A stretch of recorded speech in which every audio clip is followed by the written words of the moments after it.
मुराद अली शाह साहब, सबसे पहले तो ये बताइएगा कि कल अहम मीटिंग हुई है ज़रदारी साहब की और प्रेसिडेंट नून लीग शहबाज शरीफ साहब की, और शहबाज शरीफ साहब को कल नवाज शरीफ साहब ने मैंडेट दिया था कि वो ज़रदारी साहब से मुलाकात करें, खालिद मकबूल सिद्दीकी साहब से मुलाकात करें ताकि एक कोएलिशन गवर्नमेंट कायम हो सके। तो अब तक जो मुलाकात हुई है, क्या उसमें बातचीत हुई है, क्या तय पाया है?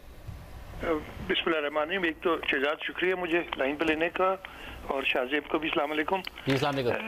देखिए, मुझे एग्जैक्ट डिटेल्स नहीं पता कि मीटिंग क्या हुई, इसलिए कि मैं मौजूद नहीं था, और मैं अभी कराची पहुंचा हूं, अपनी कॉन्स्टिट्यूंसी में था, तो बातचीत नहीं हो सकी है। लेकिन जहां तक मुझे पता है, ये मीटिंग एक हुई है। पाकिस्तान पीपल्स पार्टी की सेंट्रल एग्जीक्यूटिव कमेटी ने फैसला किया था कि बिलावल भुट्टो जरदारी साहब प्राइम मिनिस्टर के कैंडिडेट होंगे।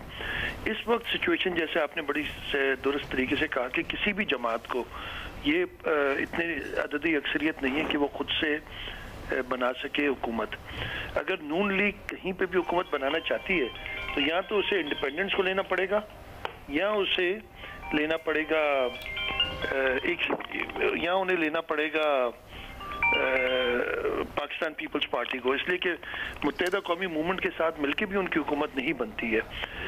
पीपल्स पार्टी का मौका बड़ा क्लियर है कि हमारी सीईसी ने, सेंट्रल एग्जीक्यूटिव कमेटी ने फैसला किया था कि बिलावल भुट्टो जरदारी साहब हमारे प्राइम मिनिस्टर के कैंडिडेट होंगे, और जहां तक मुझे पता है, मुझे अपनी लीडरशिप का पता है कि ये वापस सेंट्रल एग्जीक्यूटिव कमेटी बुलाएंगे, और जो चेंज सिनेरियो है उसमें सलाह मशवरे के बाद ही जाएंगे, अपने किसी से इत्तेहाद की बात करेंगे। सही, आप अपनी राय भी दे दें, क्योंकि आप कह रहे हैं कि आपकी बात तो नहीं हुई है पार्टी लीडरशिप से, कि क्या पीपल्स पार्टी के पास इस वक्त एक ही ऑप्शन है, और मैं ये वफाकी हुकूमत के हवाले से बात कर रहा हूं, कि वो अगर अलायंस में जाते हैं तो वो अलायंस नून लीग और एमक्यूएम के साथ होगा, या जो बड़ी तादाद में आज़ाद उम्मीदवार जीते हैं, जिसमें तकरीबन 92 के करीब जो है वो पीटीआई के कैंडिडेट्स थे, क्या ये ऑप्शन है कि पीपल्स पार्टी उस तरफ भी देख रही है कि उनके साथ भी किसी किस्म का अलायंस बनाया जा सकता है, या सिर्फ एक ही ऑप्शन है और वो है नून लीग के साथ?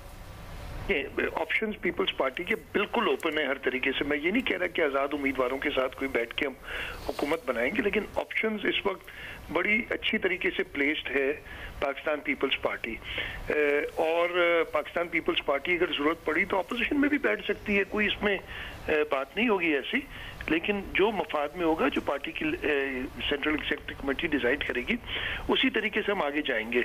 और जैसे मैंने कहा कि अगर ये लोग एग्री करते हैं कि बिलावल भुट्टो जरदारी साहब उनका भी कैंडिडेट हो, चाहे उसमें PMLN क्यों ना हो, या फॉर दैट मैटर इंडिपेंडेंस जो है वो क्यों ना हो, अगर वो ये फैसला करते हैं कि जी बिलावल भुट्टो जरदारी साहब को प्राइम मिनिस्टर बनाते हैं, तो फिर शायद इसी की मीटिंग दोबारा ना बुलानी पड़े। लेकिन अगर कोई और फैसला करना है, उसके लिए भी बुलाएंगे। आई एम श्योर हमारी लीडरशिप सलाह मशवरे से ही चलती है आगे।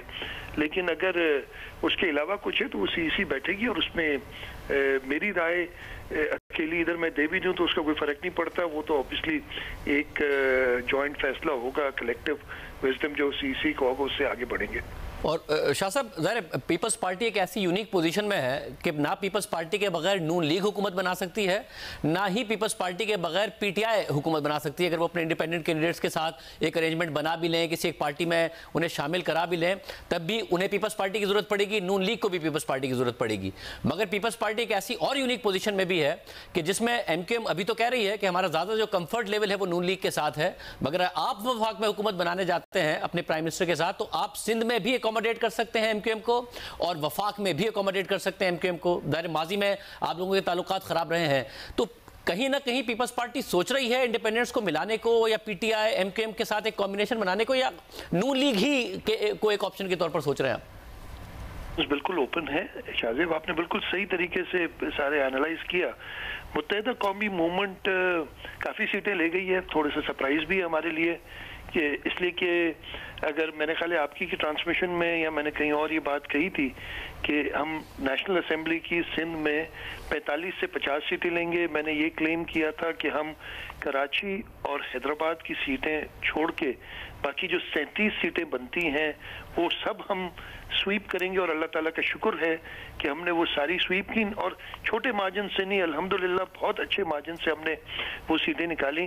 कराची में मेरा ख्याल था कि हम 8, और मैंने बड़ा क्लियरली कहा था कि बिटवीन 8 and 12 सीट्स हम लेंगे, और मैंने इस वजह से कहा था कि 45 और 50 के दरमियान नेशनल असेंबली की सीट सिंध से हमारी होंगी।